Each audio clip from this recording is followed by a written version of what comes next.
అమెరికాకి చైనా అతి పెద్దదైనటువంటి షాక్ ఇస్తోంది. ఇప్పుడు తాజాగా బయటపడుతున్నటువంటి వ్యవహారాలు ఏంటాయి అంటే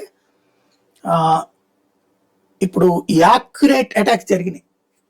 అమెరికా బేస్లు బహ్రెయిన్లో ఉన్నటువంటిది కావచ్చు, లేకపోతే ఇరాక్లో ఉన్నచ్చు, ఇదే మన దాన్ని ఏమంటారు, దుబాయ్లో ఉన్నది కావచ్చు, అలాగే ఇలాంటి అనేక దేశాలు 8 దేశాలలో దాడులు. వాస్తవంగా జీపీఎస్ సిస్టమ్ లేని దేశం అది ఇరాన్.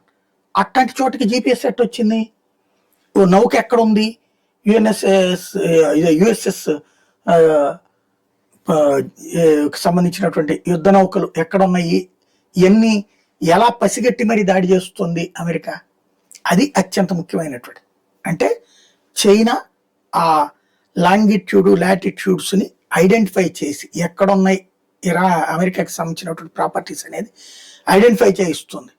వాటికి దెబ్బ కొడుతుంది ఇరాన్.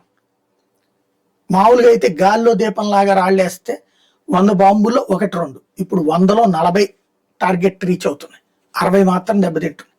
ఈ 40 అంటే ఆషామాషిగా చాలా పెద్ద డ్యామేజ్ జరుగుతున్నట్టు. అమెరికాతో ప్రత్యక్ష యుద్ధం చేయకుండా ఇరాన్ ద్వారా చైనా చేస్తున్న అతి పెద్ద డ్యామేజ్. లైక్ రష్యాతో డైరెక్ట్ యుద్ధంలోకి దిగకుండా అమెరికా ఉక్రెయిన్ ద్వారా చేస్తున్నది ఎట్లాగో ఇప్పుడు సేమ్ రివర్స్ అయింది.